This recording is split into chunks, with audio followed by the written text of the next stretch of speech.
Om Shanti. In the Murli today,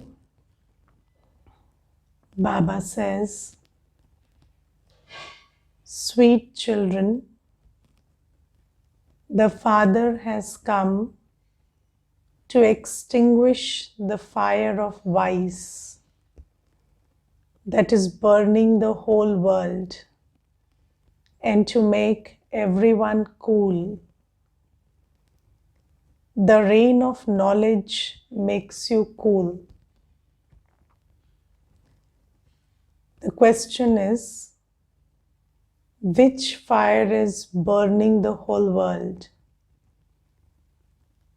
Baba says the fire of the vice of lust is burning the whole world.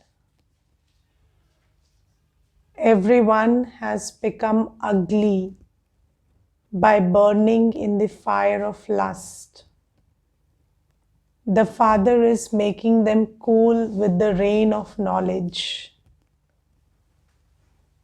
Just as the earth becomes cool with rain, similarly, with the rain of knowledge, you become cool for 21 births, and no type of fire remains.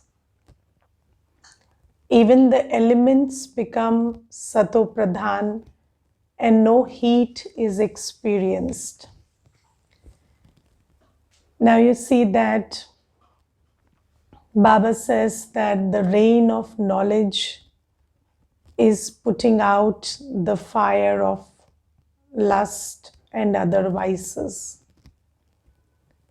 Have you noticed that when it is very hot and then it rains, it makes it worse? It gets very humid, and then the earth, which is very hot, kind of gets very steamy. And if it doesn't rain long enough, then it doesn't get cool. So if the sun has been scorching for 2 months, let's say continuously, and then it rains for an hour, then the rain causes more discomfort than comfort. So it has to rain for sufficiently long, probably a month or 5 days or 10 days, for it to get very cool again. Similarly, Baba says that now this whole world is burning with the fire of lust mainly. And people, I don't know whether people understand it or not, but they are not even aware about this burning fire of lust. And you see, these days, everything is about lust. Everything. This is why Baba says, don't watch and listen to any content. Whether it's novels or stories or documentaries or movies or serials or whatever, even the news, it's all full of this content. And this is the only, I think, lust and anger. These are the two vices which are so predominantly, it's like everything is 99% full of that. And this whole world is burning in the fire of lust. And it takes just a moment to realize that. And Baba says, I am here and I am extinguishing that fire with knowledge. And when we get this knowledge, in the beginning that we are pure and lust is not our nature and that we should remain celibate and pure even in a marriage or something. And then it kind of makes us very uncomfortable in the beginning. Just like that little rain after scorching heat. It makes us, it doesn't settle us down, it makes us very unsettled. So how you feel about this rain of knowledge changes with time. So, and Baba has not mentioned that song today, but in the Murli, Baba usually mentions that song, Jo piya ke saath hai, uske liye barsat hai. So if you're with the Father, you get the rain of knowledge. Or the Father is supposed to be the beloved here. So if you're with the beloved, then you get the rain of knowledge. And Baba says you have to stay, you have to be with Baba sufficiently long for this rain of knowledge to actually cool you down. Yes, so how many of you experience what I am saying and you understand that, in the beginning knowledge unsettles you kind of, and then slowly, gradually you understand that your heart is getting cool with it. Yes, so we don't have, so yes, this is an experience. And those of you who are still feeling unsettled, you have to learn from this experience. That slowly and gradually, this will make sense to you and this will cool you down. So Baba says that this rain of knowledge, the rain of knowledge is the Murli, and every day when we keep listening to the Murli drop by drop by drop, it kind of starts cooling us down. And then whatever was burning inside us starts to cool down slowly, gradually. And then Baba says, this is the way the whole world is going to become cool and it's going to become the golden age. And then this, if you use a different word for lust, it would be this desire and passion. So this whole world is kind of going through a phase where there is this desire and passion which doesn't get quenched by anything. So people are driving themselves crazy, spoiling their bodies, their minds, their eyes, everything. And still this desire and passion, that fire that's burning within them, is not getting quenched. So people say that, I'm doing everything and still I'm not feeling peaceful. So you are in indulgence, indulgence of the highest degree, and then you feel that fire is not getting doused. So that's the problem. And then when you sit long enough with Baba, slowly, gradually, you feel that coolness, you feel that desire and passion getting, quenched, and then you know that now I am content. So that place inside of you where you feel that I'm content and I don't want anything, I'm not seeking anything, I'm not longing for anything. And my heart is full. And that is when everything starts flowing to you. So when you move from a seeker, a beggar, to being the one who is content and full, then according to the law of attraction, everything will start flowing to you. Yes, and that is when we say it's the golden age. And then Baba says, in the golden age, you will not have anything that you could want. There would be nothing that you could want and it's not there. It's everything will be available to you. It is said, अप्राप्त नहीं कोई वस्तु देवताओं के खजाने में. So in the golden age, there is nothing that won't be available to you. Why? Because you reach this stage of inner contentment and fullness and this coolness inside by sitting under the rain of knowledge. And slowly, gradually, you allow Baba to cool your heart. So then in the golden age, there is nothing that you seek and you don't find. Okay, so it works like that. And it's a big project. It's not a 1 day, 2 day, 1 year thing.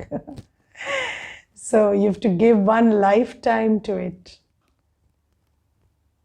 1 lifetime of cooling down.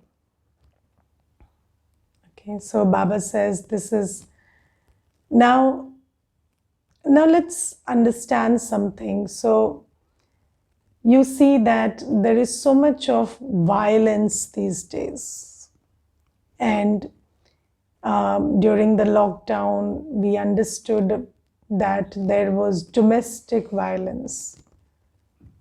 Yes, every kind of domestic violence, physical, financial, every kind of domestic violence was going on. And all this, you know, whether it's a small setup of an office or a home or the street or anywhere in the market, there is a lot of violence going on. So people are exhibiting their lustful and angry tendencies everywhere they can. So lust and anger is being exhibited in every action, at every place. And Baba says, this is the kind of world we are living in today. And each of us is contributing to that fire of lust through our own thoughts and attitudes and actions. Does that make sense to you? So there is a huge fire of lust, and everywhere, in a small setting, big setting, you can see this being played out. So this drishti, this attitude, this action that is making people uncomfortable and is making people hurt is going on around, you know, in houses, in workplaces, in streets, everywhere, marketplaces, everywhere this is going on. And Baba says there is this huge, wave, there's this huge tornado of lust going on. And then, you know, more and more things are being created, and there is more that is being fed into your attitudes and your consciousness, and then more and more of that is being manifested in action and thought again. So there is this whole wave, and this wave is getting stronger and stronger every day. And Baba says we are also contributing to it. Right? Maybe you will say that maybe I'm not a very lustful person, but just, you know, I engage in lust in a very moderate way. Yes, there are many people who say that we are in grihast and we have very moderate level of lustful activity. But then you see, you compare it to a situation where there is pollution in a city. And then there is somebody who will say that my neighbor has 4 cars, and then there are 4 people who take those 4 cars individually and they add to the pollution. Whereas I have 1 small car and my whole family goes in that car. And I don't add to the pollution, I use it as a convenience. But then if there is a ban on using cars, so just like in Delhi there was this odd even. So you cannot give this argument that I have a small car and the four of us go in one car, so I won't observe that odd even. So I should be allowed to take that car and my neighbor should be forbidden from taking it.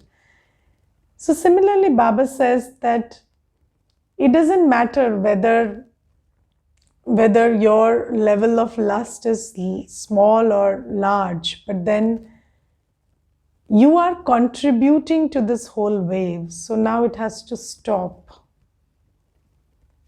Now every activity which is lust-based, thought, attitude, vision, action, everything has to stop.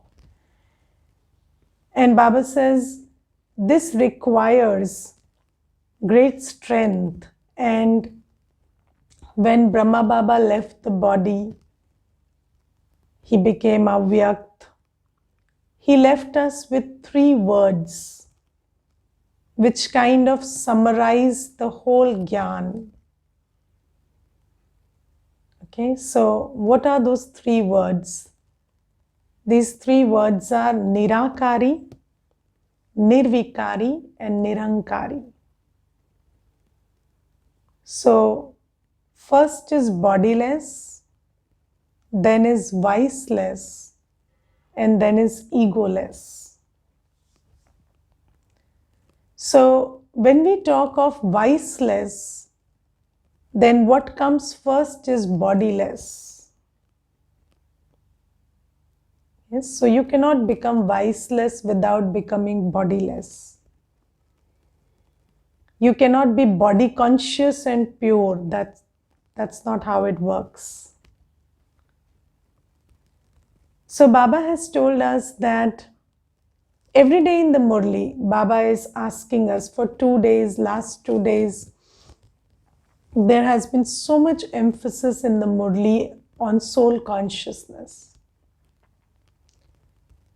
And Baba says, and I feel that just like in the meditation we did today, if you first start thinking about Baba, then it becomes very easy to come to your soul conscious state. Okay, so just sometimes, sit and think about Baba. Baba is a point of light. And then he is the purifier, he is the ocean of peace, he is the benevolent one, he is performing this duty of making the old world pure. So then you start thinking about yourself, that you are also very separate from the body.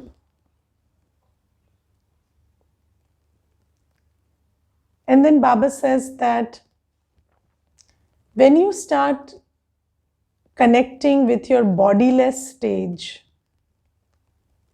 then it becomes very easy to become viceless, because the soul in its bodiless state is viceless. So you don't have a body, you don't have bodily needs. You don't have a body, you don't have any feeling about high, low, anger, good, bad, right, wrong. So you're just bodiless. So you're like that seed without any need. So Baba says, practice bodilessness, and that will make you viceless. And when you are viceless, your behavior will be egoless. So when you have ego, you react. But then you will be able to serve without reacting. So let us understand this very simple thing. Nobody wakes up in the morning and plans to, hurt people and rub people the wrong way during the day. You plan to be nice every day, don't you?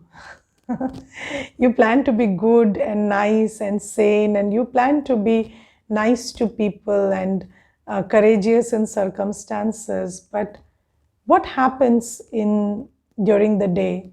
One or the other vice gets triggered. Yes, and then your ego sets in. Whether it is selfishness or anger or any which way in which it is manifested, but then that ego sets in. So in order to not behave in an egoistic manner, you have to clean yourself from within. I will tell you a very small example. So there is this son who called his father to know if he was doing well. And then the father started blaming him for not having taken care of him and not having attended to his needs when he wanted to. And then the son got very defensive. And he called me and he said that, Didi, I've given up on my parents and they don't understand, and I am not doing all this out of, ill intention, but it's just the way things are and I can't help it. So now I have just left them to God and may they have a good life, but I'm not interested in their matter anymore. So I said, you are sitting somewhere else. You are not doing anything anyway. So what is it about I will not do anything from tomorrow onwards? You are not doing anything anyway. And I'm not suggesting that it's your duty to do anything. Probably you have made a decision that they can take care of themselves and it is between you and them. And I'm not questioning that. But at least, in these times when we have understood the limitations of physical help, like even if you are in a COVID situation and you are living with somebody, there is very little physical help you can extend to them. Yes, if that person who has COVID has some issue with the leg or anything, you can't even help them, support them and make them stand up. So you have understood the limitations of physical help at this time, and the limitations of physical or any other help is understood. Maybe we will understand the limitations of financial help in some time. Maybe there'll be no way you will be able to send money or exchange any kind of financial support to people. The whole setup might crash. So we understand the limitations of these kinds of help, but you must understand that there is no limitation to spiritual help.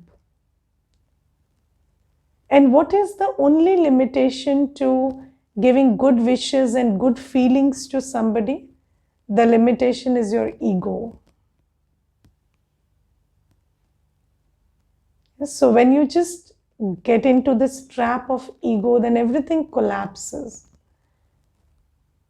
So when you are viceless, you will be egoless in your functioning, which is you will be able to give without complaining, without expecting, without calculating. That is an aspect of egolessness. Because ego blocks your energy. Ego blocks your energy of peace, love, purity, everything. And you have to be free from all vices in order to have no blockage. Okay, so when you practice being free from lust, being free from anger, being free from greed, being free from attachment. And how does that happen? By practicing to be bodiless. So bodilessness makes you know that you have all relationships with Baba, which helps you become attachment free. It makes you understand that hoarding and accumulating is not going to give you a feeling of being safe. It is your relationship with Baba and your punya karma. So don't go into greed. Go into accumulation of punya karma. So we understand that when we are bodiless, it becomes easy to become viceless. No body, so no lust.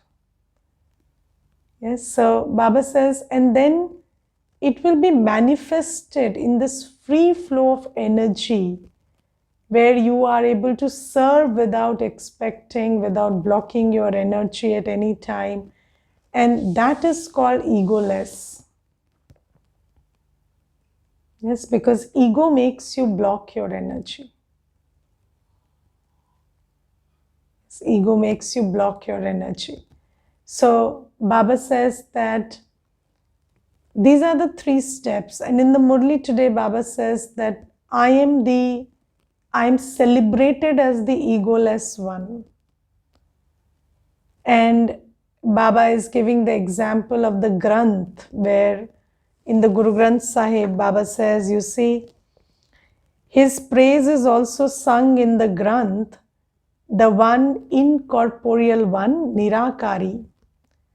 He is incorporeal and egoless. So Nirakari, Nirankari is sung about God in the Granth. It is at this time that you understand the meaning of this. So you understand how egoless Baba is at this time, and what is an expression of egolessness. So Baba comes from the soul world, gives us a Murli every day. The Murli begins with sweet children and ends with Namaste. And every day he is able to maintain that sweet children and Namaste. Can you do it? And most of us do nothing in the Murli, nothing about what we hear. Do you get it? So can you start with sweet children and end in Namaste every day? And nobody is listening to what you're saying. Nobody is doing as you're saying. Or maybe sometimes, we do something about what he's saying. But can you still maintain that sweet children and Namaste? This is egolessness. Do you get it? This is egolessness. And Baba says, you don't understand egolessness until I come. So I am sung as the Nirakari and Nirankari. So you understand what is Nirakari, because here you have somebody who you can't see but is changing your whole life. So that is Nirakari. And when you can see that one, when you can become aware of that one, you can become aware of yourself. And then you understand what Nirankari is. Nirankari means relentless server. The one who doesn't stop serving because of anything, that is Nirankari.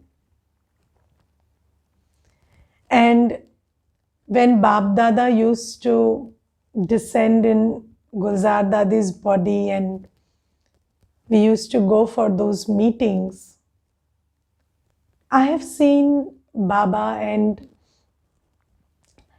2,000 people, 2,000 souls, different sanskars, different faces, different expressions, and they are crossing, they're taking drishti from Baba, and one by one they are crossing.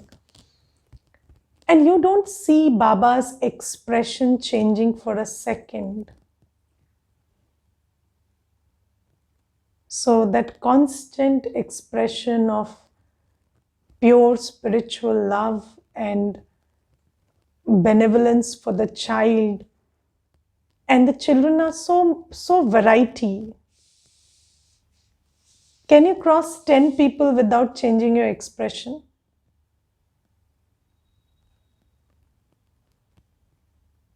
Yes, 10 people you meet in a day, and can your expression remain the same?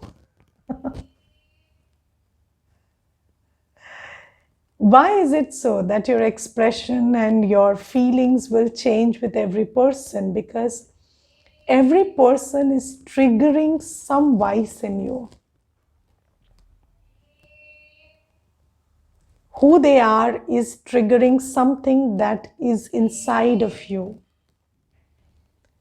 And if you have not got rid of that thing which is inside you, your expression will change.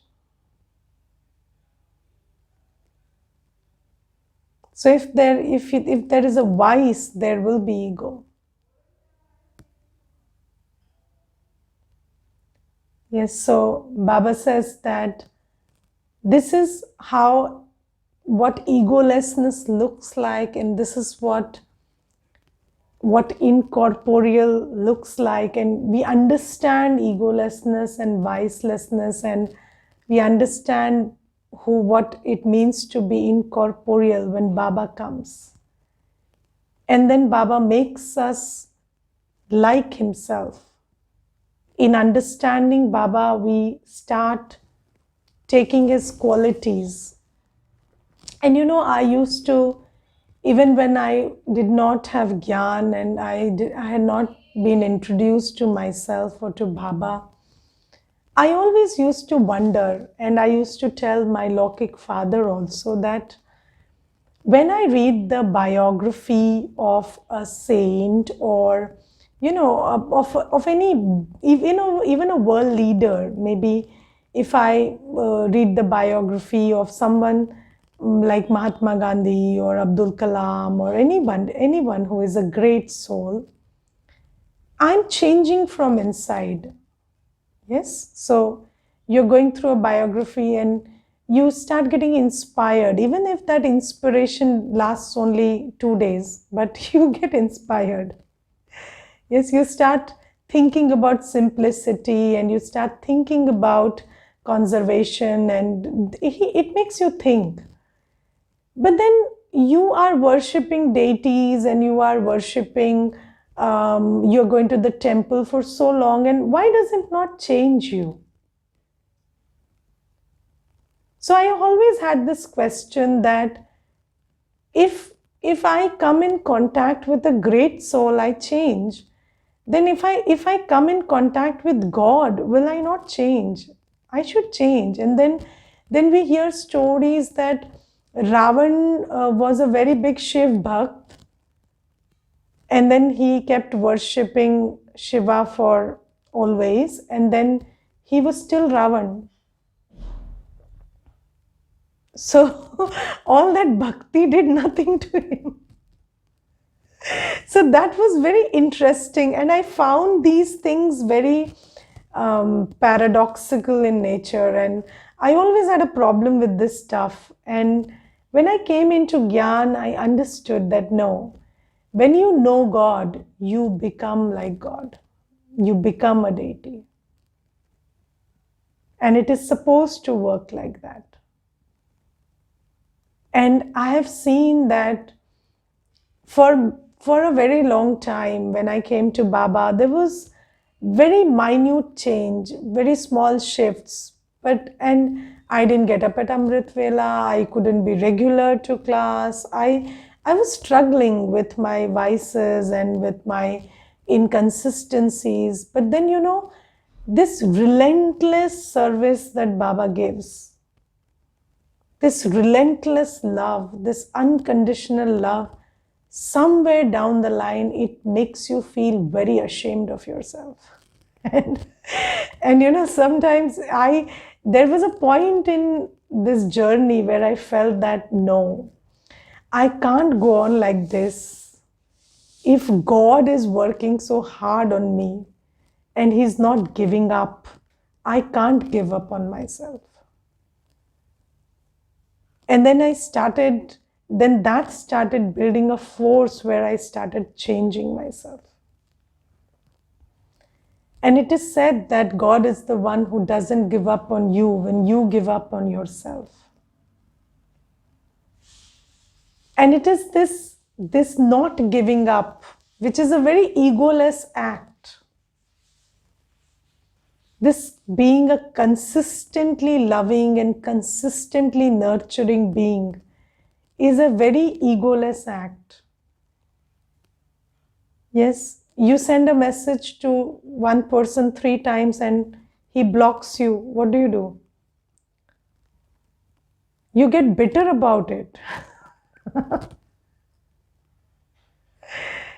Yes, undertake the course. You say 3 times and he blocks you. You get very bitter about it. But you see, Baba, sometimes you come to the class, sometimes you don't come to the class. Okay, you are told you should be regular, but then nobody says you get out of the class because you were absent for 3 days. Or nobody says that, okay, now you've come running, yes, so now you are on your knees. Nobody tells you that. Why? This is egolessness.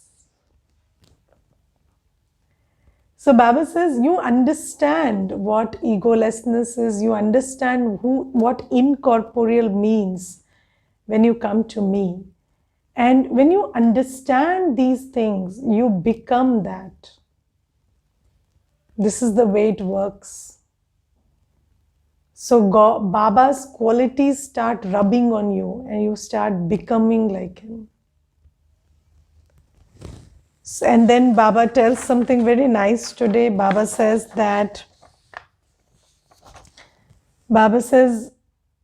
human beings are actors who come here to play their parts. This is a stage, we read this yesterday also. There are the sun, the moon and the stars, etc. for light.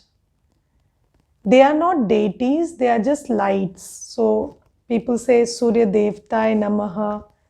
So Baba says they are just lights to the stage. They are not deities. However, they serve you, and this is why they are called deities. Yes, so they're serving the future deities, so they also get the title of deities. And Baba says, in fact, deities don't do any service. When you become a deity, you are not serving. Are you serving in the golden age? No service in the golden age. Only you children do service. So Baba says,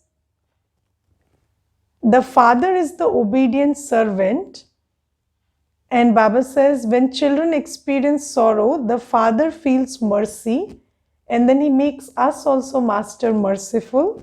The father has come to explain to you, I come to enable you children to claim the deity status once again.